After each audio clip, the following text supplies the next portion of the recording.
welcome everyone to this event on the road ahead to COP26. We are recording this event, so just to warn you all, we have a number of very good and distinguished speakers who will start off our event today by talking about their perspective on the road ahead to COP26. I'll go through who they are shortly, but let me just talk about some of the ground rules. If you're in the audience, you're automatically muted and we cannot see you. If you want to ask a question of the panelists in the second half of this event, then please submit your question through the Q&A function at the bottom of the screen. That function will also allow you to, should also allow you to vote on them. And when we come to the Q&A, I will use that and I will put the questions to the panelists. If you want your question addressed to a particular panelist, please indicate that explicitly. Otherwise, I will ask the panelists to decide for themselves whether they want to ask a question. Okay, I'm going to now run through the panel in the order in which I'm going to offer them to make some initial comments. We're going to be starting with Stuart West from the UK government, the Cabinet Office, who's head of COP26 negotiation strategy. Then we'll be going to Pete Betts, formerly head of International Climate Change and Energy at the Department for Business, Energy and Industrial Strategy, and who is a visiting professor in practice at the Grantham Research Institute. Then we will have Salam Kidani Abebe, who is a postgraduate student at the University of Reading. Is that correct, Salam? Yep. And is also an advisor to the African Group of Negotiators. Then we will go to Alina Chenkova, who's a distinguished policy fellow at the Grantham Research Institute. And then we will have final remarks from Lord Stern of Brentford, who is chair of the Grantham Research Institute and a friend of COP. So that's the order in which I'm going to ask people to make 10 minutes of introductory remarks each, and then we will come to the questions. You can submit a question at any point during the course of this event. The earlier you get in, the more chances you will have of getting people to upvote your question. So that's okay with everyone, then we'll start with Stuart. So Stuart, the floor is over to you. Thanks, Bob. It's great to be here with you, this distinguished panel, and with everyone on the call. And let me pass on my lead negotiator, Archie Young's apologies for not being able to be here today. I'll break my comments into three aspects. Firstly, providing some UNFCCC context, then touching on the negotiations at COP26, before finally sharing some reflections on the negotiations roadmap to Glasgow. But then I'm really keen to engage in the Q&A that follows. So in terms of UNFCCC context, COP26 is clearly a critical milestone in the UNFCCC journey.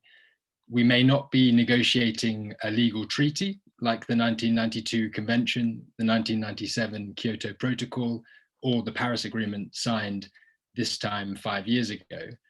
And in many respects, the process is in implementation mode. Firstly, the Paris Agreement entered into force less than a year after it was adopted, given the strength of collective will behind it. Secondly, parties are coming forward with national commitments as called for under Paris. And it was great to see 75 leaders from all continents outlining new commitments across the three pillars of mitigation, adaptation, and finance at the Climate Ambition Summit we hosted with the UN and France last Saturday in partnership with Chile and Italy, though collectively, of course, we must do more. And thirdly, technical work plans and mandated activities continue to be implemented despite the immense challenges faced this year, as was clearly demonstrated during the recent UNFCCC climate change dialogues the UK organised together with the UNFCCC subsidiary body chairs, COP25 presidency Chile, and the UNFCCC Secretariat. But having said all that, we do still have our work cut out for COP26. As the President-designate Alok Sharma said at the Ambition Summit, COP26 must be when we unite and build consensus around 4 key goals: a step change in mitigation, a strengthening of adaptation, getting finance flowing, and enhancing international collaboration. So whilst we might be in implementation mode in some respects, the COP26 negotiations must be when parties come together to unleash the full potential of the Paris Agreement by finalising the outstanding elements of the Paris Rulebook relating to Article 6, the Enhanced Transparency Framework, and common timeframes, importantly as part of an ambitious, comprehensive, and balanced negotiated outcome that drives that step change in mitigation, strengthens adaptation, gets that finance flowing, and enhances international collaboration, as Alok Sharma called for, leaving no issue behind in the process. An outcome that stands up to scrutiny, not just by the climate change community, but by the broader public, who are increasingly engaged and expecting clear leadership from the process in addressing climate change. And of course, before I dive into the negotiations in a bit more detail, it's worth acknowledging that a critical aspect of the process needs to have happened well before COP26.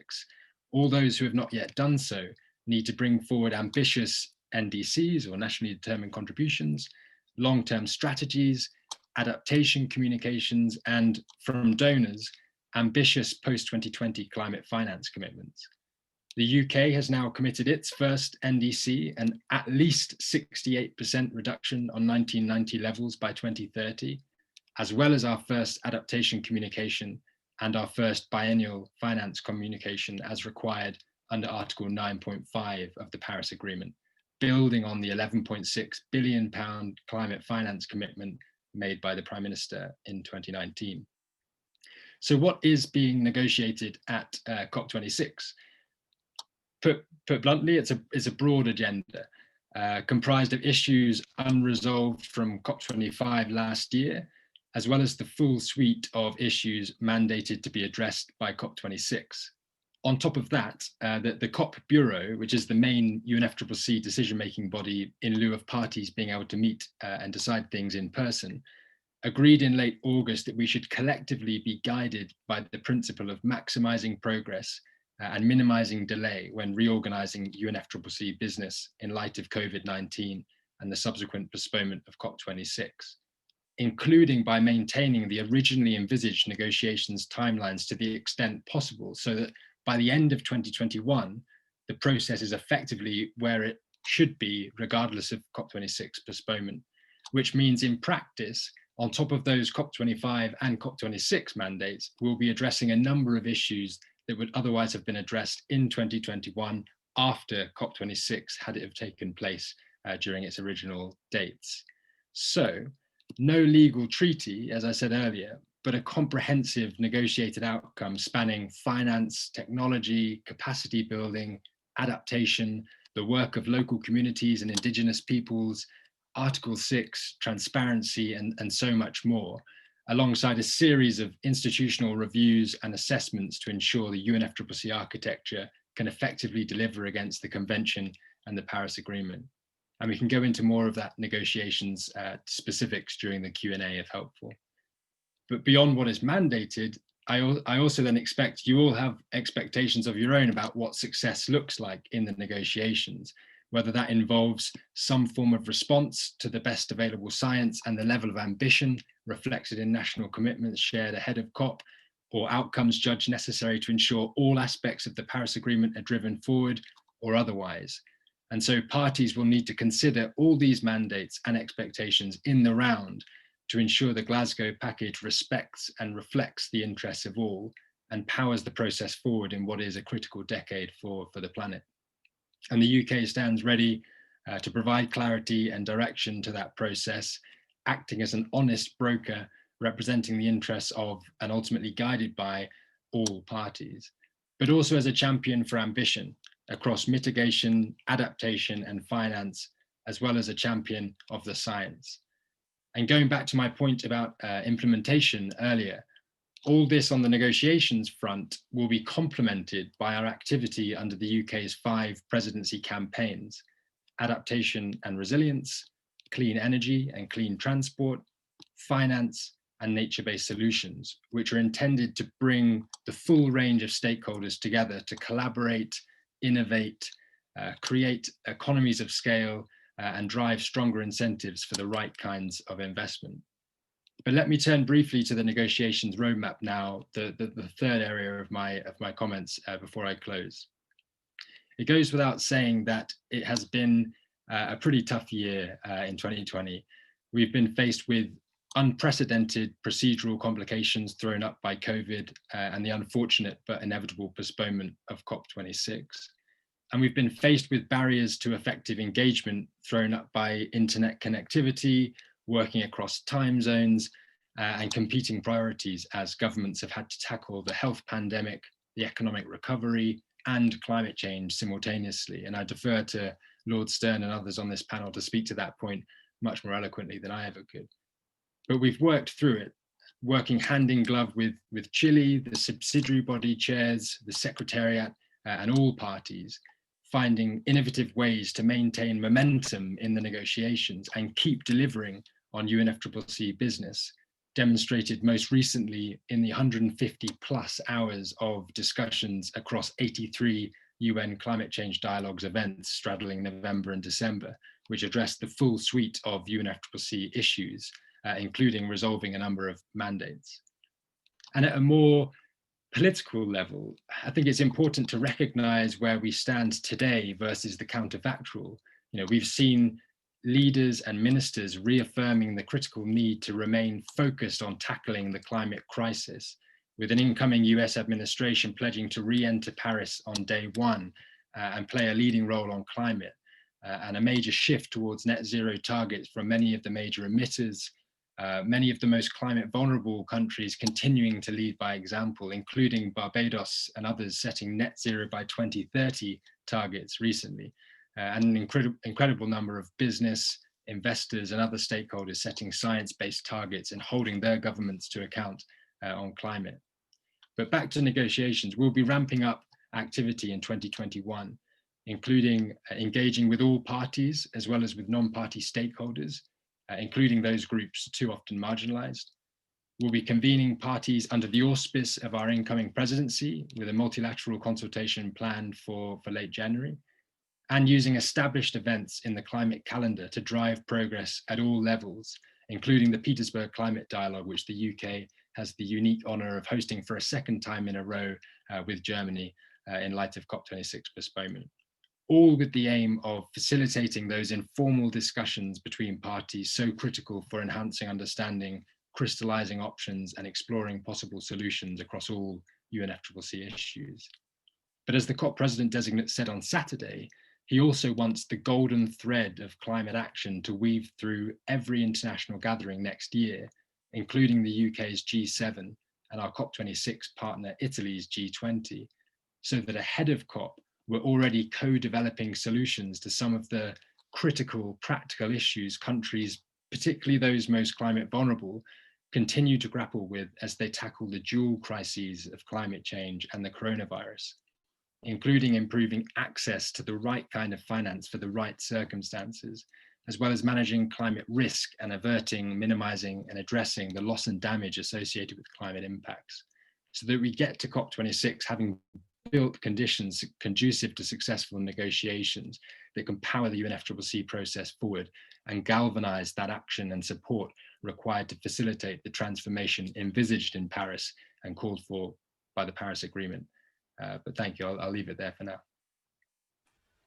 Excellent. Thank you very much indeed, Stuart, for that very clear and concise outline of the key issues surrounding the negotiations leading up to COP26 and including an indication of the impact of the pandemic. Before we move to the next speaker, Pete Betts, I should have introduced myself at the start. So I'm Bob Ward, the Policy and Communications Director at the Grantham Research Institute, and I'm chairing this event. Over now to Pete Betts next. You have, for the next 10 minutes, Pete, your perspective. You are still a strategic advisor to the government, but I assume these are as an independent observer of the negotiation process. So over to you, Pete. Yes, thank you very much, Bob, and great to be here. And yes, I'm now, one of my hats is a strategic advisor to the COP unit in the Cabinet Office a couple of days a week, but I'm definitely speaking in a personal capacity today, not with that hat on. I think my overall message today is that the overall prospects for success in Glasgow are much better than they were a year ago. You might have expected with COVID to have, made things much worse, and clearly COVID has been an utter disaster for the world. But I think, we've come out of COVID with a sort of renewed focus on the need for tackling global problems and emphasis on how you can build sustainably and so on. And we've also had a couple of key political developments, and so I think that the prospects are much better. So I want to just talk briefly about three things. One, where we might come out on country commitments. Secondly, the sort of other nexus of issues that are important for negotiations, finance, adaptation, and so on, which are essential. And thirdly, how we might use other processes and other institutions to affect change. Having the COP presidency for the UK does give the UK legitimacy and a sort of platform to try and push through wider changes. And I know Nick Stern has been very involved and is very influential in government on those. So first on the sort of targets, as you and Stuart alluded to, the US election, means that we have a US administration, still the second biggest emitter, who are committed to acting. The Democrats probably won't have taken the Senate. We'll find out in January. But they will have to put an NDC on the table. 50% would be reduction on 2005 levels would be a reasonable offer. They would have to deliver that by executive action and by perhaps a stimulus bill might pass Republican-controlled Senate if there's enough in it for red states. But secondly, I think the US diplomatic weight will make a big impact. I think they will definitely be talking bilaterally to allies, to Japan, to Australia, to Canada, and so on. And I also think that there'll be probably a Biden, Mr. Modi conversation. I think there is a close relationship there. But perhaps even more importantly, arguably, is China. I think the Xi announcement to set a net zero goal in September was hugely significant. For me, this is the first time that China has set an international target which is kind of top down. It's not built up from what they think the economy can do as the NDC was.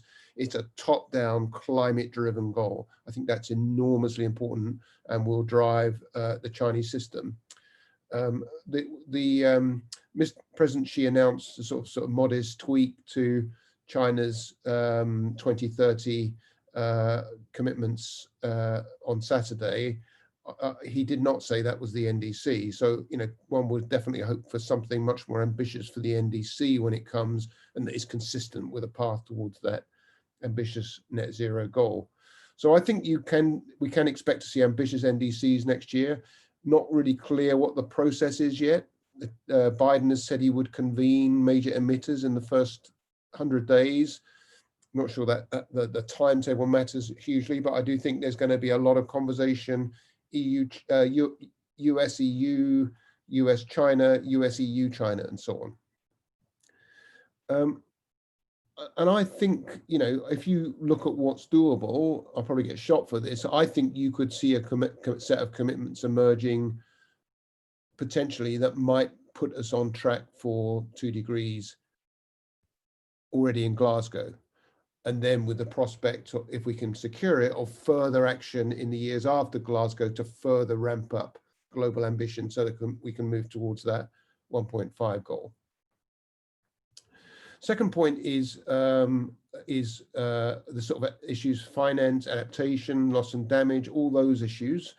I was pleased to see the COP President designate talk so persuasively and passionately about these issues on Saturday. I think there has been a perception, it's fair to say, in part of many vulnerable countries, Salam will correct me if I'm wrong, that these issues haven't been given the focus by the UK presidency that they would have expected. And it's good to see that coming through. And I think it will be important to start putting some flesh on the bones of what we mean by that. I think it would be important to convene informally, offline, and co-create solutions with vulnerable countries in a way that previous presidencies have done. Clearly, the 100 billion goal, we need to, it was good to see the COP President designate putting pressure on other donors to step up. I mean, it's terrific what the UK has been doing on private finance, and it's great now that they're complementing that with strong action to push others and deliver itself on public finance. The third thing I wanted to talk about is the scope for using other processes and other institutions to drive real world change. The UK has the presidency of G7 next year. Its close ally and COP co-president Italy chairs G20. I hope that there could be a serious conversation in those fora about green recovery. There's been a huge amount of analysis that green recovery can give you growth and be jobs rich, but actually most recovery programs have so far been not very green. Now, admittedly and rightly, a lot of those have been at the beginning focused on health and propping up livelihoods, and that's understood. But I do think there's scope for a collective conversation amongst finance ministers and leaders about how we can really identify the potential for green recovery programs. I think debt is a really hard issue, and it's the debt burdens on developing countries have, and Nick again will know more about this than I have risen over recent years, and the situation's really been exacerbated by the COVID crisis, and debt really matters if countries want to develop it. Well, it matters in any case, but it also matters if you want to go for reduce your emissions or build resilience, because those sorts of things tend to be capital intensive and need money. So I do hope we can drive a conversation about debt. Clearly, China will need to be part of that. A good start has been made last autumn on that, but seeing if we can get a really serious conversation about easing debt burdens, and perhaps in a context where released fiscal space could be used for sustainable outcomes. I think MDBs, multilateral development banks, I think there is, now that the US is under different management, as it were, and I know Nick has been advising ministers on this, I do think there's scope for significant movement in MDBs if we can really build consensus around that. Finally, sort of nature, biodiversity, I think that still feels an issue like it needs to be. We need to work out what we mean by that and how we can really link it up with the climate agenda. Sometimes when people talk about it, they're talking about the substantive links between climate and nature, which are clearly very strong.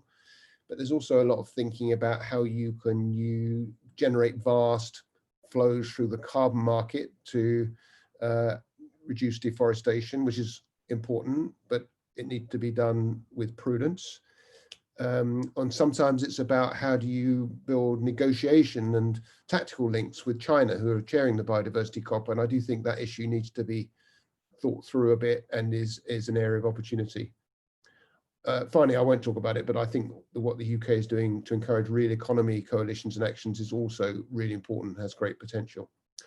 So, overall, I think massively greater envelope of possibility this year, but as you would expect at this stage, more work to be done, particularly around some of the support work that we needed to reach out to and help vulnerable countries. Excellent. Thank you very much indeed, Pete. It's especially enjoyable listening to Pete now that he's unplugged, so to speak, and so we get to hear what he really thinks about these issues. So that's very good.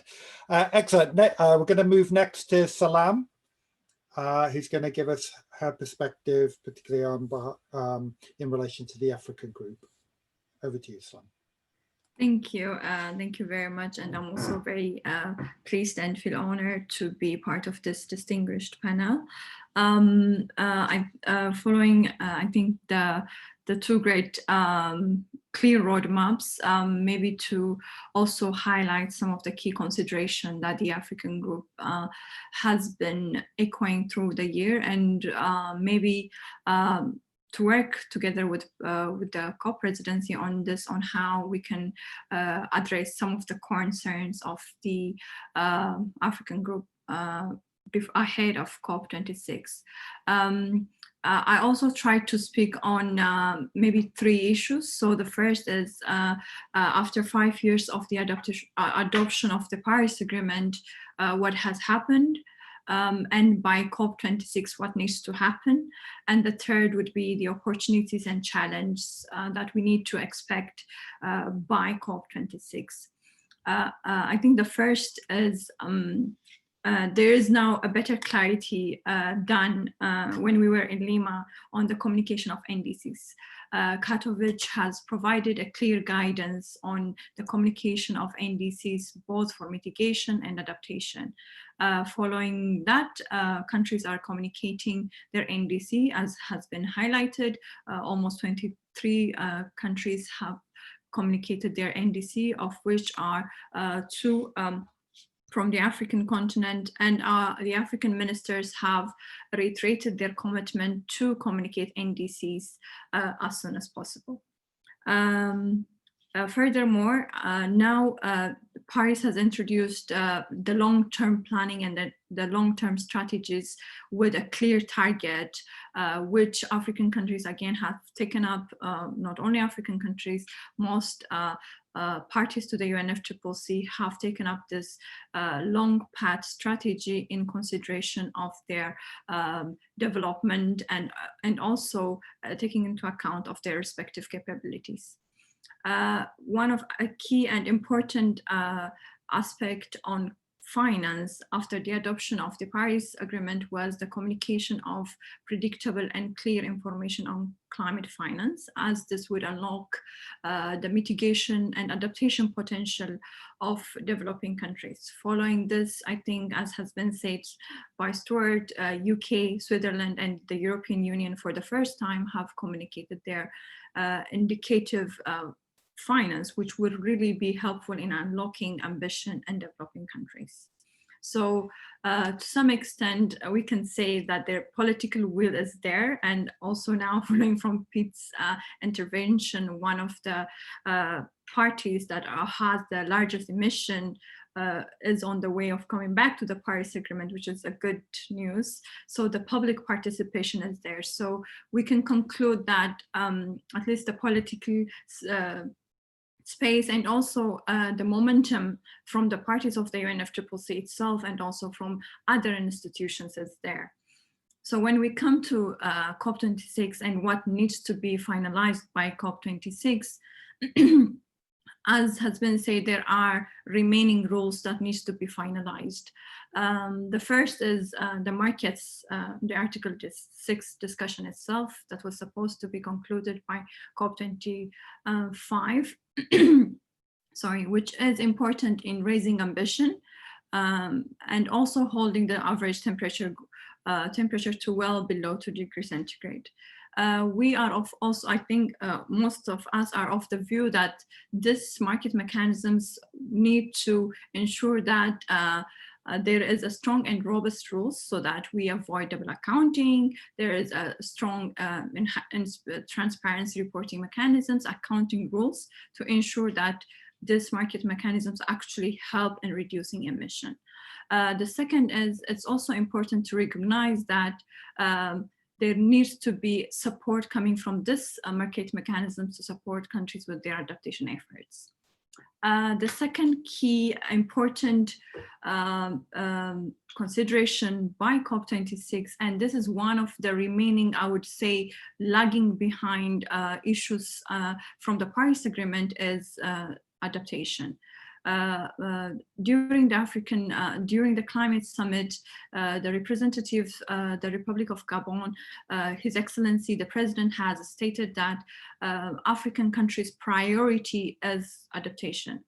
And this is due to the fact that African countries, 54 African countries, only emit 4% of the total emission. Furthermore, most developing countries' emissions are insignificant. But when we see the impacts of adaptation, now the narrative that adaptation is local or national needs to be advanced, because the adverse impact of climate change is now being felt as transboundary impacts.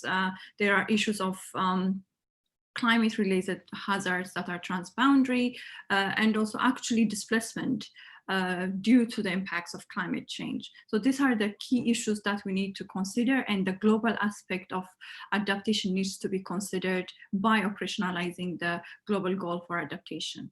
Furthermore, it is a fact that 137 countries have communicated adaptation as a component of NDCs. So there has to be a work done to ensure that how do we aggregate these adaptation components under the UNFCCC, and also link these efforts to the global collective assessment process under the Paris Agreement, which is the GST.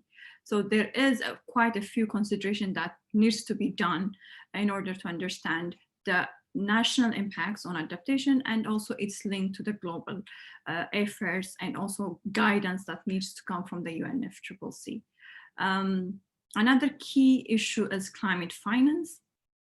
COP26 must reach an agreement on a finance clear structure under the convention, because the long-term climate finance needs to continue being giving guidance on how we raise the new collective goal. And furthermore, in accordance with Article 9.3, there has to be a link of this new goal to the needs and priorities of developing countries. All this needs to be considered for launching of the new collective goal. Another key consideration for COP26 is the consideration of pre-2020 ambition and implementation. This is very key, as this clearly guides on how we take on new obligations and how we implement climate obligations, because the synthesis report as it stands now, the recently published synthesis reports of the UNFCCC indicate that emissions from developed countries decreased by only 13%. So there has to be a mechanism on how we address challenge in reducing emission. Over 8 years of between 2010 and 2018, developed countries' emission reduced by 3.4%.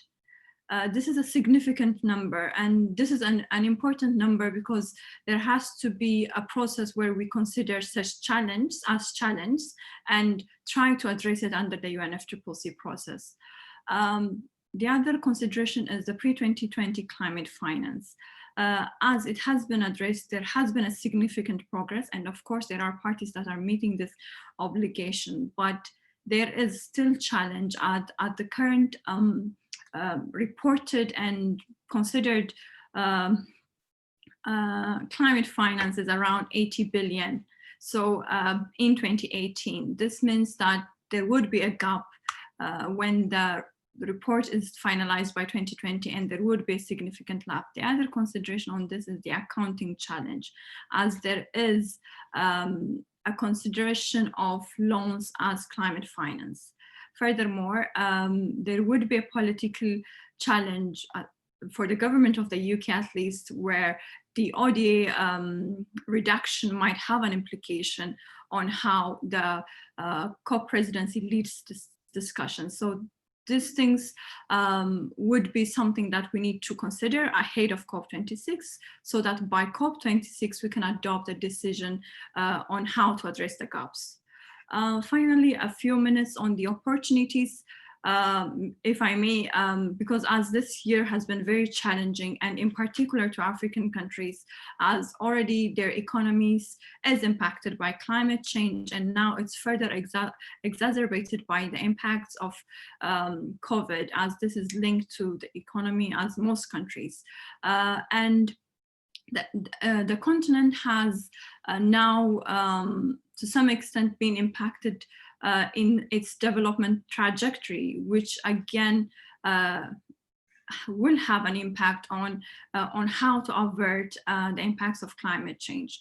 But one good opportunity is on how we can link recovery investments and indices. So this is one of the considerations where COP26 could come in and link these discussions, and it also would be a tracking of these investments and making sure that the investments that are actually being planned for climate change are really can be tracked and also reported.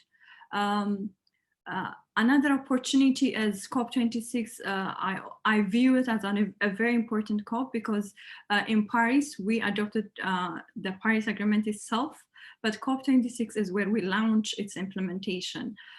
This year, since Paris Agreement is going to start its implementation next year, actually this year was important, but still COP26 will have a significant impact on how we start the implementation of the Paris Agreement. And it's very good to hear that a narrative that the African ministers have been trying to put, where ambition is not only limited to mitigation, but ambition on adaptation and means of implementation really would ensure effective implementation of the Paris Agreement to address its impact, is a very good signal. So these are a key opportunities. Furthermore, it's also important maybe to consider it as an opportunity where we launch the global stocktake process, the GST itself, with a clear elements as a timeline. Sorry if I'm maybe 2 minutes. Maybe on the challenge, it's very reassuring to hear that there is now an interest from other institutions, partners, organizations to address climate change, and this is important more than ever. But what we have learned, at least in my very few years experience, is focus and clear deliverables are important. At the end of the day, it's countries that report back to the UNFCCC. We can hold into account countries within the UNFCCC frameworks on their obligation. So that focus and deliverable, in particular to implementation, is very, very important. The COP presidency has a lot of initiative, which is very good, but we also need to be clear in a way what we really would end up with as an outcome, and an outcome that would end up helping countries in implementing their NDCs. With that, thank you very much. Thank you very much indeed, Salam, for a very full list of perspectives from you as well, flagging up issues that are of particular interest to the Africa group, including climate finance, which links us to the next speaker, Alina. Before we move to Alina, it's good to see that lots of people are already submitting questions, but if you have a question, I encourage you to get it in as soon as possible. It helps get the voting going. But now we're going to move to Alina Chenkova, who was a member, amongst other things, she was a member of a group that prepared a report that was commissioned by the UN Secretary General on climate finance. So over to you, Alina, for 10 minutes. Hello, everyone. And preparing for the discussion today, I was inspired by an article which was published last week on climate policy by the former heads of the UN Climate Change Secretariat. So Michael Zamit Kutayar, who was the first executive secretary, Richard Kinley, Ivo de Boer, and Cristiana Figueres. The four of them have reflected on 30 years of history of climate negotiations.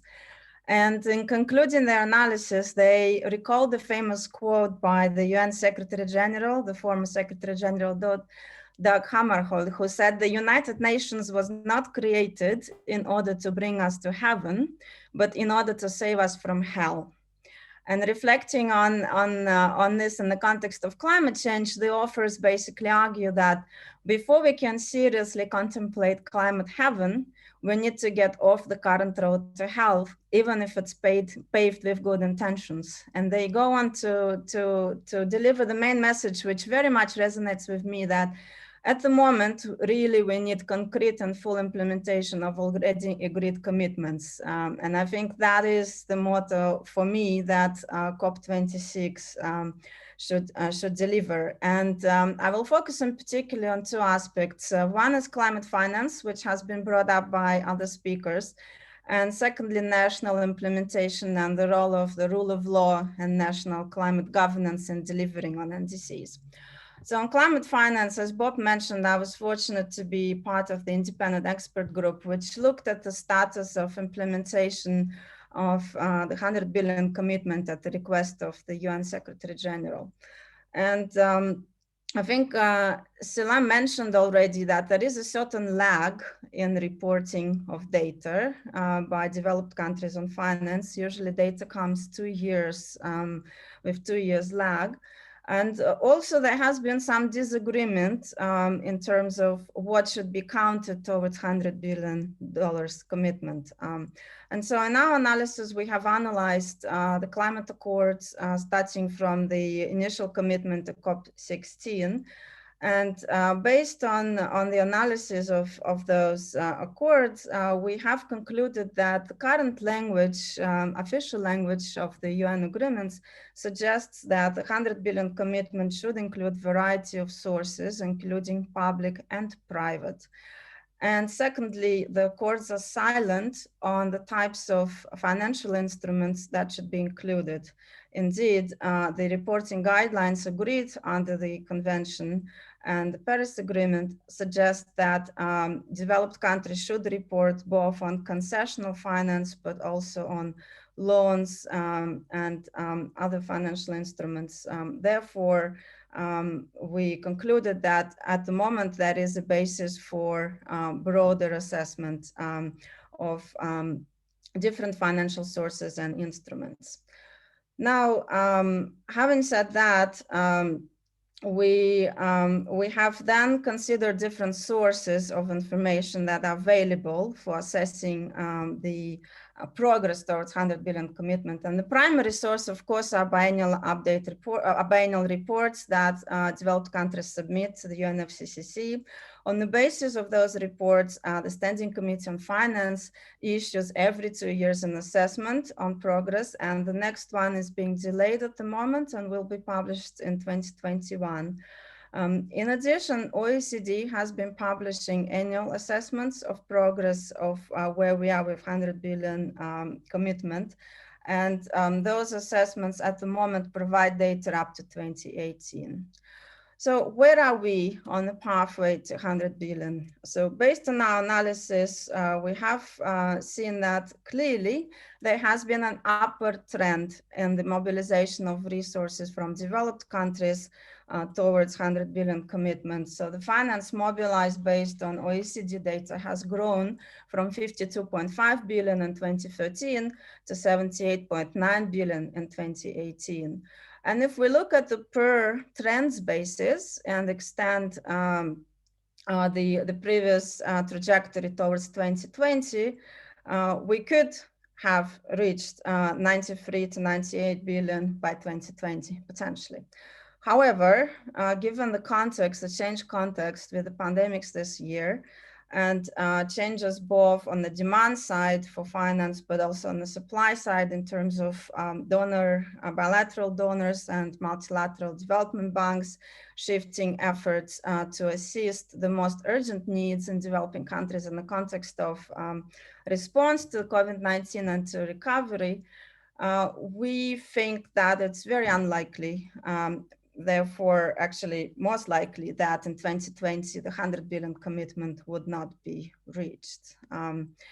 In this context, it becomes very important and urgent priority for COP26 and for international efforts in 2021 to scale up climate finance so that this 100 billion target can be reached and surpassed as soon as possible, and pave a strong way towards 2025, where the new climate finance objective is to be reached.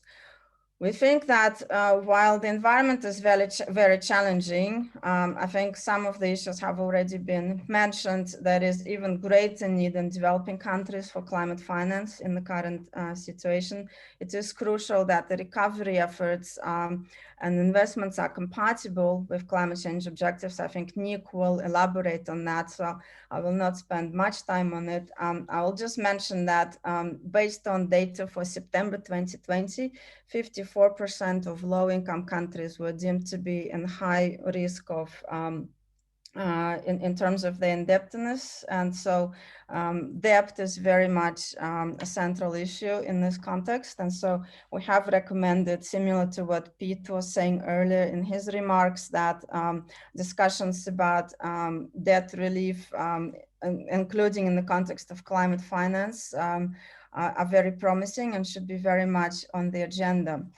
Secondly, there is a need to scale up bilateral finance, and I think the re-engagement of the US administration in the climate change, in the national climate change framework, is a very welcome development, and hopefully will give a boost to collaboration and also efforts by other donors in this context.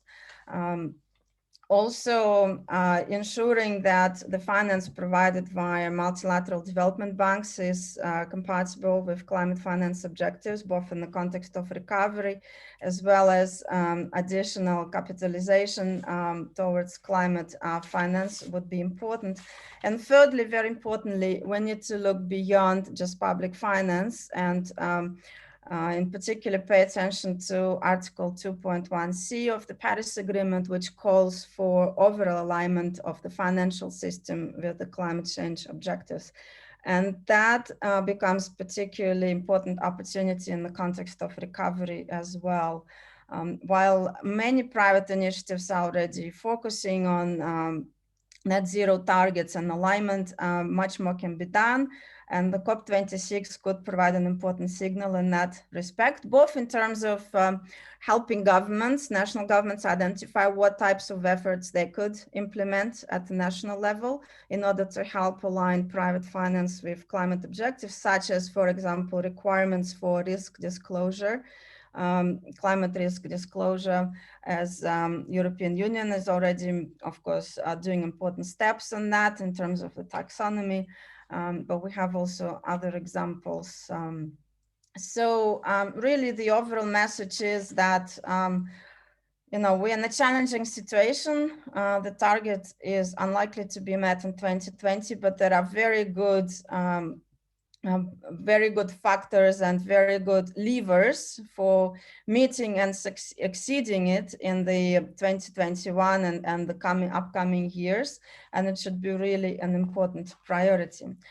And the second area which I wanted to mention, I won't spend too much on that, too much time on that, is the importance of COP26 also, not only focusing on new targets and new pledges in terms of emission reductions and also adaptation actions, but paying attention to the credibility of implementation of those commitments at the national level, highlighting the importance of national frameworks such as climate change laws and national climate change strategies, establishing strong institutional frameworks, coordination mechanisms at the national level, systems for integrating climate concerns into national budgeting processes, topics that we don't focus too much in the negotiations themselves, but COP gatherings usually provide a great opportunity for countries to exchange experiences and to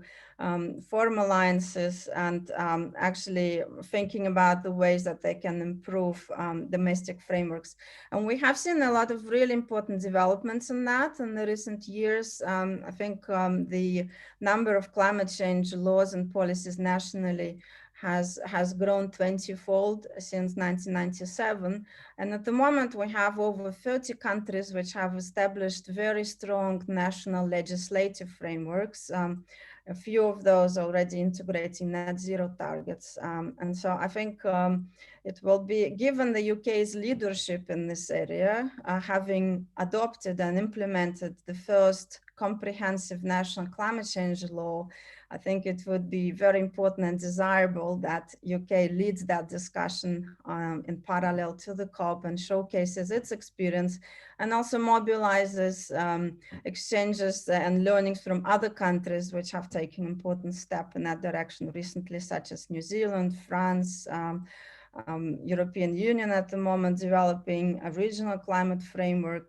Mexico, Chile is working on the climate change law, Dominican Republic is working on the climate change law. So there is really a variety of countries, Kenya in Africa, that would be, I think, very interested and would be great allies to push for that agenda. So I sincerely hope that that conversation could find its hope at COP26 as well. So I'll leave it there. Thank you. Thank you very much indeed, Alina, with those detailed thoughts on the 100 billion and on the importance of national legislation in realising the international commitments. So we're coming to our final speaker. Please keep your questions coming in and voting on your favourites. But now we're going to turn to Nick Stern, Lord Stern of Brentford, who's going to offer us his thoughts, and in particular on the COP26 in relation to the economic recovery from the pandemic. So over to you, Nick, for 10 minutes. Thank you very much, Bob, and thank you very much to the 4 previous speakers, not only for very thoughtful comments, but for their enormous contributions to the processes of COP26 and indeed its predecessors. Most of what happens will be settled by choices within countries themselves. And that is as it should be. It will be their investments, their plans for development that will drive this. It will be the resources that they mobilize, either the public finance in their countries or the international public finance or the private investment, both domestic and international.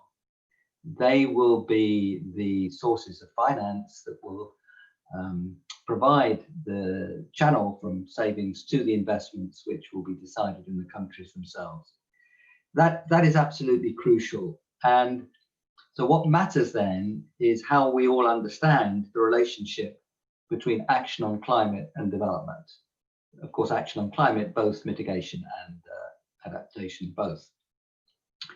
And I think our understanding of that has changed enormously over this last 20 or 25 years, and particularly since Paris.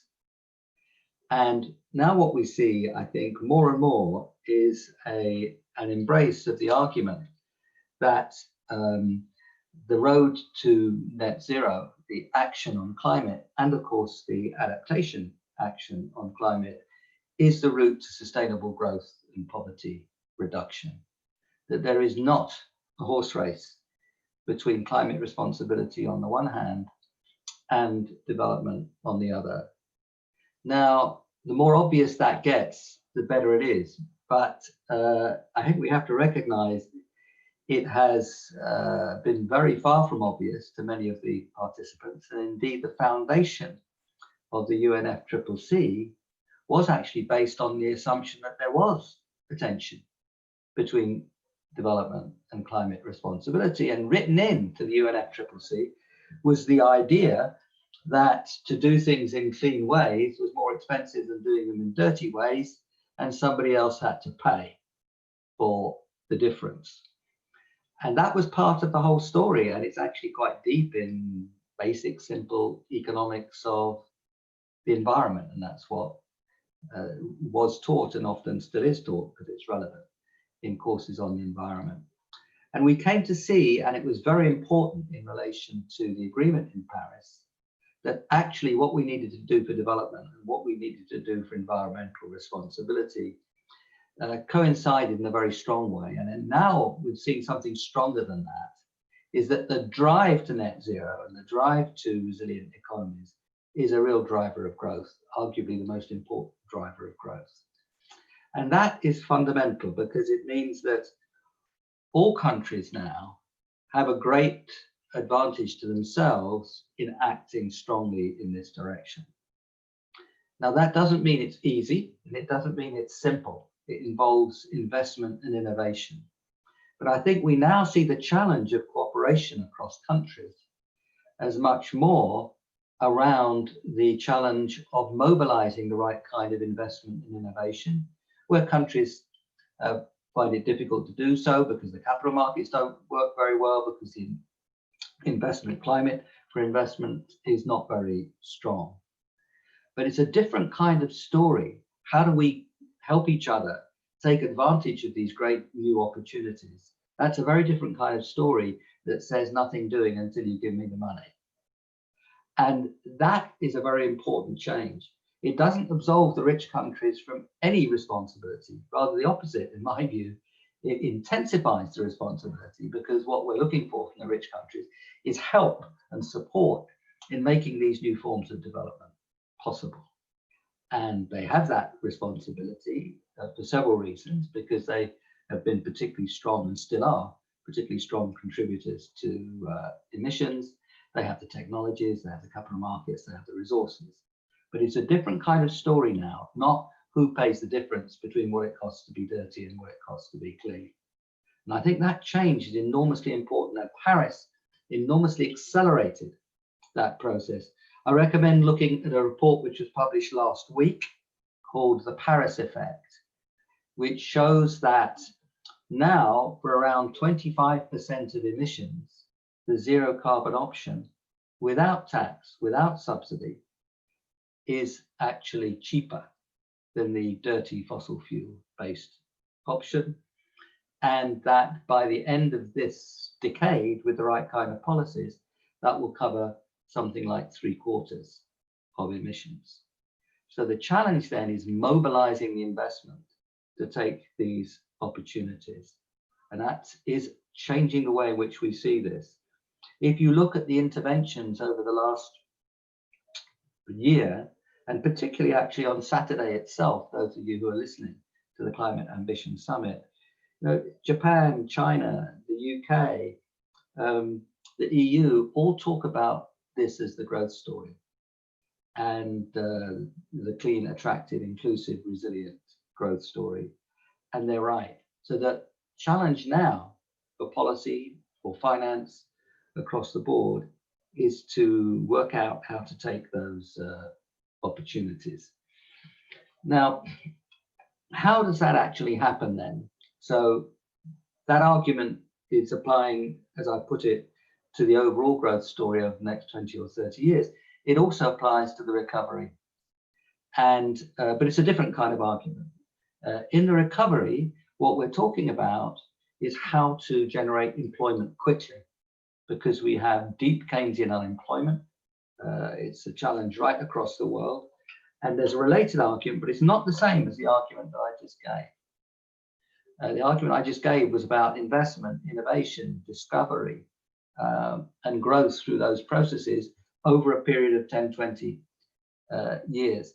The argument about the recovery is how do we get out of this mess quickly in the next 2, 3, 4 years? And there, a lot of the things we need to do in this longer period, we can bring forward to the period of recovery from COVID. Things we know we have to have much more energy efficient buildings. So we can bring that forward. That's labor intensive and you can do it quickly. And you know, strong multiplier effects. I could go on. I mean, you can do, this argument goes through broadband, it goes through making cities more friendly for cyclists and pedestrians. It applies to trees, it applies to restoring degraded land. All of these things we know we have to do, bring them forward to a period of unemployment.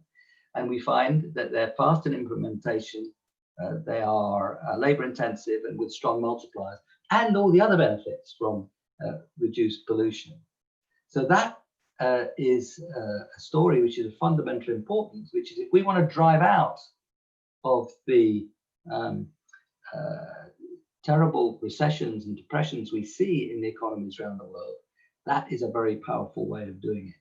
So that is something that we have to act on as well.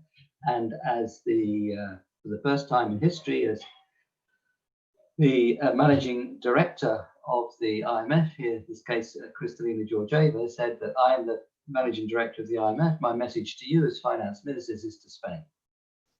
And this is a moment where we have to push very hard for this kind of recovery.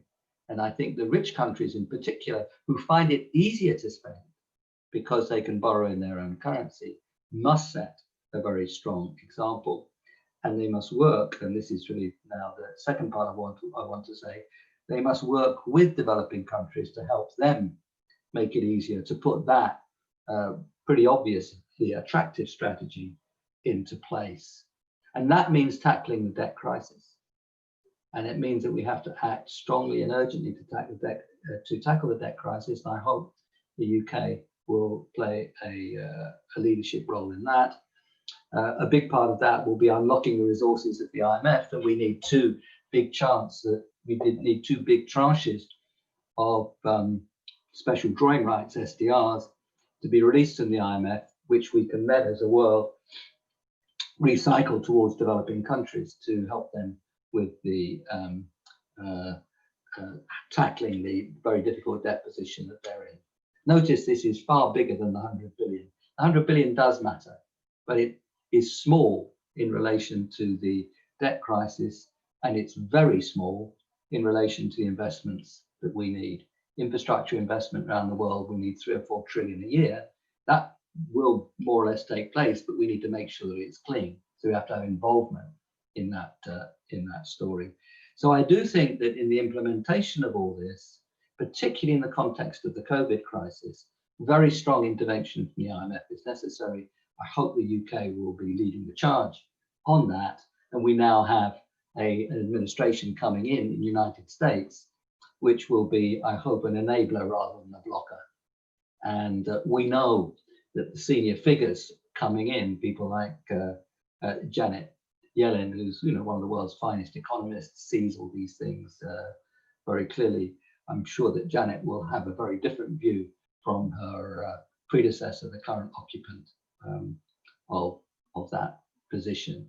But that will be a very important part of the story, working with the international institutions to release the liquidity, to handle the debt crisis, which allows the developing world to find its way to making the kind of investments which will help drive out of the COVID crisis of unemployment and towards this new form of growth. The multilateral development banks will be a very important part of that process as well. And there's lots can be done quite quickly to enhance their ability to make better use of their balance sheets, relax some of their gearing ratios, and I hope over the next few years increase their capital. So a big part of this story of realizing the recovery and the growth story that I've described requires strong action internationally from the international institutions. Lastly, and I better stop, there are the fora that we can use. Obviously, I've already described the multilateral development banks and the IFIs and the IMF, but I really do think that in the coming years, the G7, G20 grouping will be very valuable here. We have 3 years of good leadership coming. We have UK, Italy, G7, G20 this year. We have Germany, Indonesia, G7, G20, this year I meant 2021. We have Germany and Indonesia, G7, G20, 2022, and we have Japan, India, G7, G20 in 2023. And I believe that the UK leadership of the G7 this year, working of course closely with Italy and the G20 and with COP26, allows an opportunity to begin that 3-year period with a very strong push around the kind of issues that I've tried to describe. Both the narrative, the understanding of how all this can work, and helping drive the finance and international cooperation, including on technology, which will make it happen. So I tried to describe the story and how that's changed, how we can help generate the finance for that story, and of course the policies which can generate the investments which that finance can support. And finally, I really do think that the G7, G20 processes now for 3 years have to be seen as 3-year processes, not just a 1 year, oh, that's that country, another year, oh, that's that country. We need a 3-year drive here, which I hope the G7, G20, UK, Italy role in 2021 will be enormously important in setting off down that 3-year program. I do believe that the president of the COP, I know that the president of the COP, Alok Sharma, sees this story very clearly. I also recognize the Prime Minister's commitment to that story as well in his speech on Saturday, and in the various descriptions of the G7 plans that he's made. I'm not saying I agree with the Prime Minister on everything. I have a list, but on this set of issues, I do think that the UK has set a strong example all the way back to 2008 in the climate change legislation. Pete Bett's great negotiating and leadership skills over a very long period of time. I think we've got a good track record, and I believe we're set off in terms of what we plan to do and the way forward quite well. I do think this 0.7 to 0.5 was an ill-advised shot in the foot. I wished it hadn't happened, and some of us will be working to try to undo it as best we can. At the moment, it's a reality that we have to live with. But apart from that, I think the direction the UK has followed has really been quite good. So let me stop there, Bob. Thank you very much indeed, Nick. Excellent rounding out of the presentation, setting in the larger context and particularly the recovery from the pandemic. We have about just under 25 minutes to go through the questions. We've received quite a few already, but please keep them coming in and keep voting. But I'm going to go through these now, and I'm largely going to draw based on the popularity. Where they've been addressed to a specific panelist, I'm going to put them to that panelist, and where any of the other panelists want to add anything, I'm going to ask them to physically raise their hand so that I can see. I'm not going to use the virtual hand, the secret virtual hand on the right of the screen. So if you want to add anything, please raise your hand. So we're going to go right now to the questions, and the top question is aimed first mainly at Stuart. It's from Megan Rowling, who's a journalist at the Thomson Reuters Foundation. It's an issue that's had a bit of media coverage in the past few days. And Megan says, more than 400 prominent women have called for equal representation of women on the UK's COP26 team. Will this happen? And if so, how and when? If not, why not? And why does it require a public campaign to make this happen when the UNFCCC has a gender action plan and women are constantly said to be key to resolving climate change while suffering its effects disproportionately? So you've been put on the spot straight away, Stuart. So how would you like to respond? Thanks, and I think it's an important question. I think it's worth saying that up front, about 45% of the COP26 unit's senior management team is female, and over 50%, about 55% of the entire COP26 unit is female. We have Anne-Marie Trevelyan, our international adaptation and resilience champion, and we also work through our diplomatic network around the world with kind of key embassies, including Washington, the mission in New York, Beijing, and so many other places represented by really prominent women. But it's beyond how we're structured. We're also taking the issue of gender very seriously and are very keen to advance work on gender within the UNFCCC process, both as a gender item in and of itself, but also through our work on gender responsive finance and in ensuring an inclusive negotiations process and things like that. And we also use some of our international climate finance to support women in developing countries to participate and play leading roles in the negotiations. And we've done that for many years. So I think it's a really important question, but it's something that we're taking very seriously. And I hope that's reflected in some of the things I set out just then. Thank you, Stuart. Does any of our other panelists want to weigh in on that issue at the moment? Okay, we'll move on to the next question then from, I think it's Alina, who's an Environment Policy and Regulation Master's candidate at LSE. It's always good to get questions from our students. Alina asks, and I think it suggests to all the panelists, I wonder what our panelists think about taking advantage of COVID-19 recovery plans and packages in order to accelerate progress towards nationally determined contributions and the Paris goals in general, building back better, as the World Resources Institute has termed it. And how likely is this amongst the big emitters? Who is already doing this aside from the European Union? And will this be a big discussion topic at the COP in Glasgow? So multiple questions there, but I'm going to ask perhaps Nick, do you want to start with a response, and then yes. I'll ask you this? Yes. Do I think it's a good idea? Yes, I spent a few minutes saying that. How do we make it happen? That's a more difficult question. I think that by setting out the arguments very clearly and strongly, we have been working, and this is something which the Grantham Institute has been very active in, with the coalition of finance ministers on climate action, in talking to finance ministers directly about these kind of issues and preparing papers. James Ridge from the Grantham Institute has been very prominent in that. I've helped a bit. So making it directly to finance ministers. And then I think doing our best to translate it into policy. As always, the private sector can be very powerful in making these points as well. But we do have, and Pete mentioned it earlier, we do have the challenge of keeping an economy alive in the very short run, the rescue, if you like, and the recovery. And I think many of us around the world are still very much in rescue mode. And that means essentially just doing your best to keep people in work in the activities they were working in.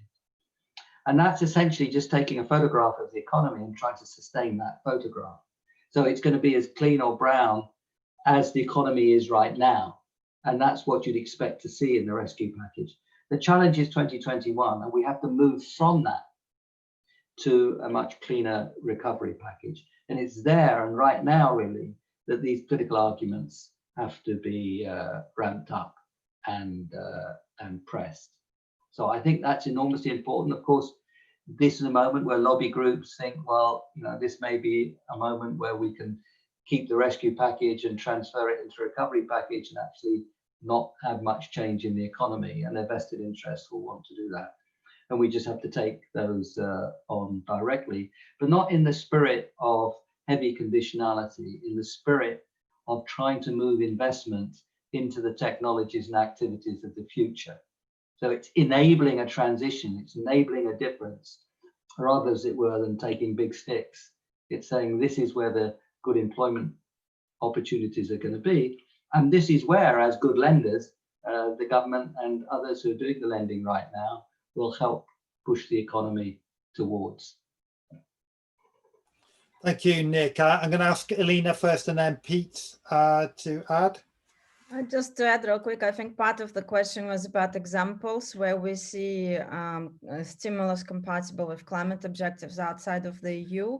There is a very good report prepared by Vivid Economics, which actually analyzed the alignment of stimulus packages pledged with the climate objectives of greenness of stimulus package. And we can see that Outside of the EU, Republic of Korea, also Canada and India have put, in Indonesia, there are some measures which are aligned, COVID recovery measures which are aligned with climate objectives.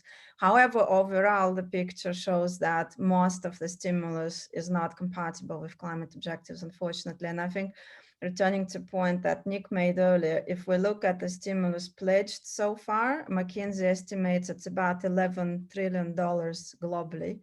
And of course, if you compare it to 100 billion in climate finance that I've talked about before, that is a huge, huge difference. And I think it's an enormous opportunity. Thank you, Alina. Pete, you wanted to add? Thanks, Bob. I mean, I just wanted to sort of underline the point that Nick and also Alina made. You know, the fundamental economics has shifted dramatically, as Nick said, much more eloquently than I could. Low carbon and resilient solutions are more and more cheaper than high carbon solutions. Not everywhere yet, and not in all cases, but in general. So it's to some degree, it's a political economy problem, and it's a sort of, you know, if you have a finance minister who's got, you know, acute health problems, you know, economy has been tanked by COVID, you know, he or she may be very tempted to try familiar technologies, old routes to growth, you know, build a coal-fired power station quick, and that, you know, that minister may think that that will be the most job-rich way to grow.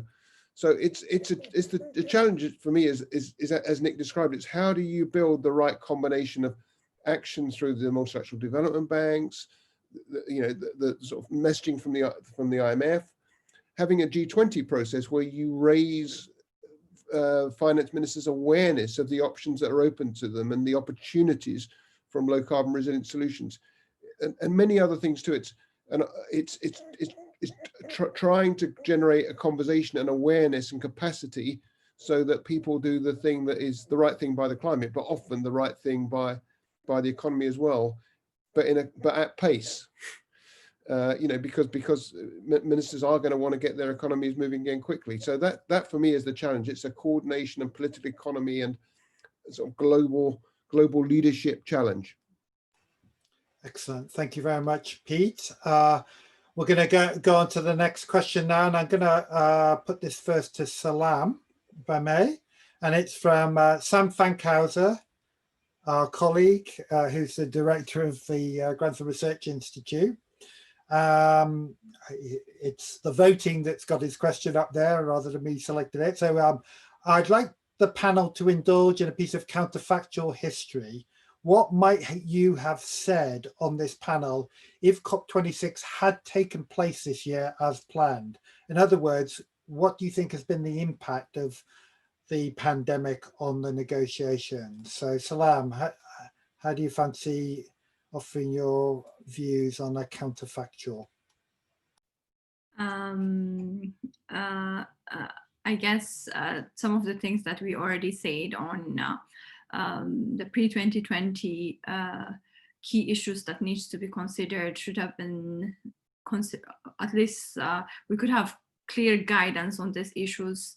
The remaining rules of the Paris Agreement rule book could have possibly been completed. So to some extent, we cannot dismiss that COP26 not happening is not a significant challenge. It is. But as the COP presidency have said, the Bureau has given that guidance where the COP presidencies take on this initiative where they will try to address working with parties on how to actually close this challenge.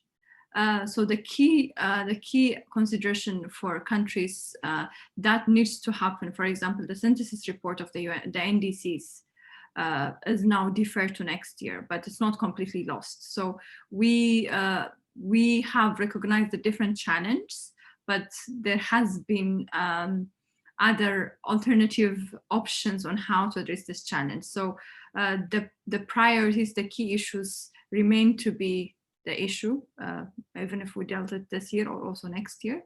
but it's really about how we will address it next year and also the year after that, and how the COP presidencies will deliver on their timelines and plans and roadmap on how to address this challenge, because we do have remaining rules that needs to be completed before next year. Yeah.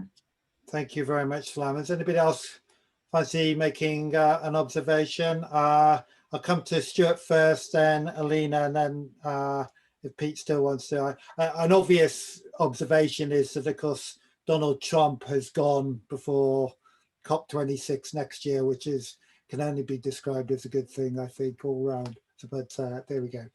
Anyway, Stuart first, and then Alina. Oh, Stuart, you've frozen on my screen.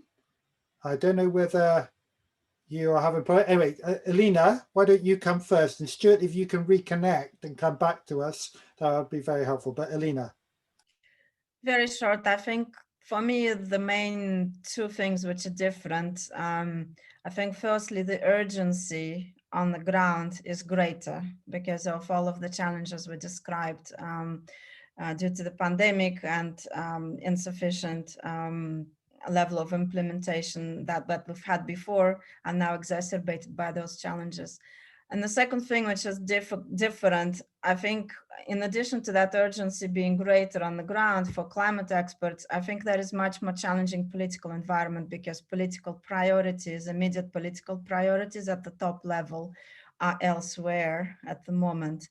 And so I think that's an additional challenge to put climate back high on the agenda as soon as possible, so that COP26 can deliver the level of ambition that we need to. So for me, I think these are the two main aspects which are quite different based on what this year has been.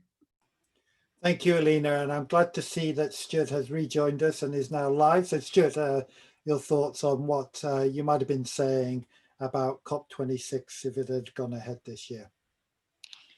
Thanks, and sorry for that technological issue.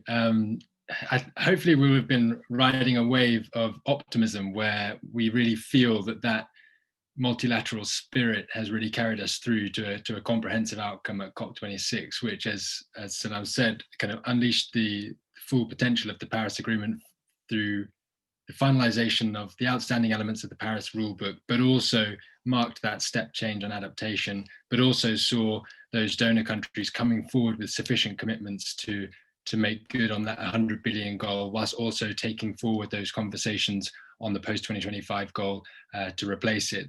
And really then bringing all of that together, all of those negotiations together with that real economy piece where we bring together those commitments made from companies, but from Apple to Dalmia Cement to cities to other non-state actors, and really reinforce and accelerate that implementation of the Paris Agreement across mitigation, adaptation, and international support and collaboration. Excellent, thank you, Stuart, and good to have you back. Pete, did you want to? Okay, very good. We'll move on quickly to the next question. Then we've got just under 10 minutes. I'll see if we can get through a couple. So next question from Rachel Hardy, who's currently a student, an MSc student in environment policy and regulation at LSE. Rachel asks, to what extent do the panelists think that more ambitious targets we have recently seen, such as China's pledge for carbon neutrality by 2060, are a direct result of the Paris Agreement and the pledge and review mechanism in it, or are they more a result of public pressure, decreasing energy renewable energy costs, and other macroeconomic costs factors? Sorry. So who wants to have a go at that question first? Nick. I don't think it's an either or. The Paris Agreement changed expectations. Looking into the future, people recognize that it not only has to be much lower carbon, and indeed it eventually net zero. Net zero language came a little later, but people looked into the future and said it's going to be zero carbon, it's going to move in that direction.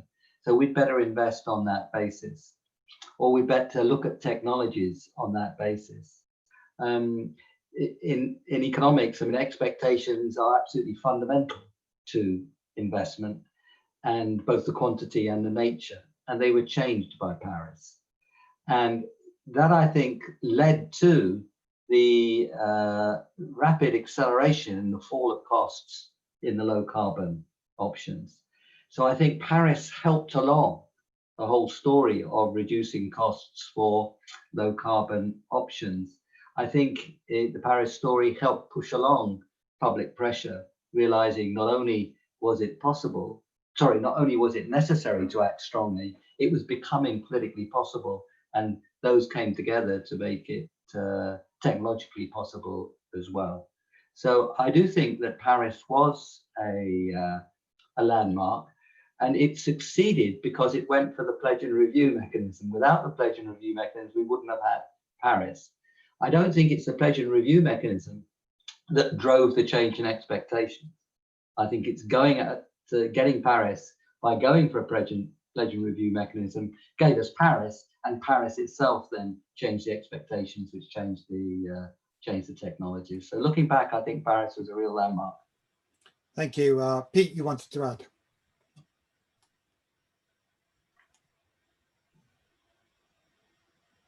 Sorry, Bob, just to, Okay. so I do think it's very hard to read what maybe lie behind China's decision. I definitely agree with Nick that I don't know he personally, but others have been working with China for a long time, and they've been looking very hard at their, you know, they think hard about the future, they plan, and clearly, you know, they can see the direction of travel for the world, and they wanted to give a signal to the domestic economy. I think that is right. I also think they want to capture many of the markets that will be there in the low carbon economy. For example, electric vehicles, they're the biggest producers. It's a sort of article of faith we've had for years, those of us who are, you know, involved in this area, that China is largely driven by domestic considerations. I do think international considerations have become a bit more prominent for them. They're not the dominant consideration, but I think they've become more prominent, and people who know China better than I have agreed with that. And I do think China's suffered a bit of a reputational hit for a whole raft of reasons over the last few years, and that was also a factor. You know, having an area where China could show, you know, visible leadership. I mean, a final thing, I hope this isn't sort of flippant. You know, the Chinese ambassador in New York had a different version of the speech from the one that Mr. Xi read.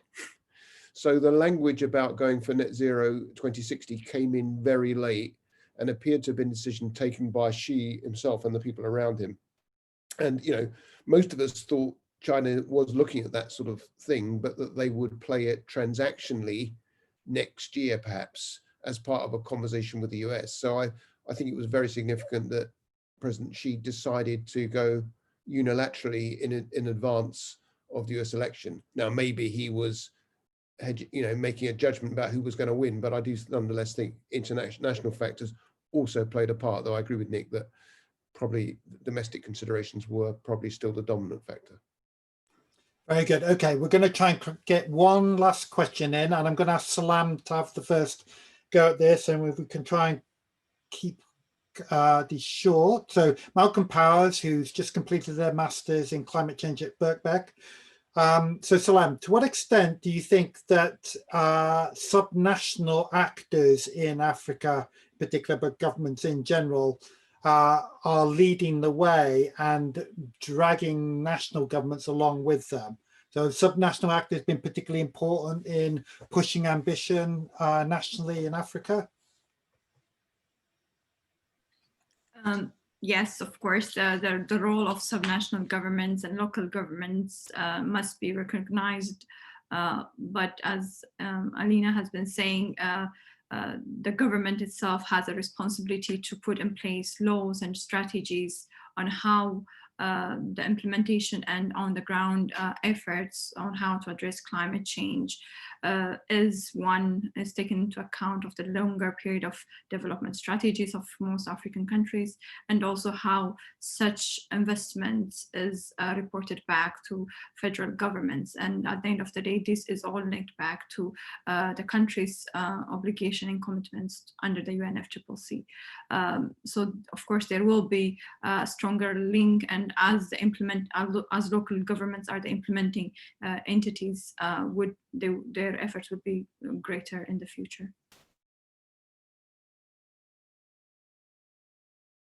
Thanks. Sorry, thank you, Salam. Thank you very much indeed. And we have run out of time, so we're right up to the limit. So let me just very quickly say some thank yous.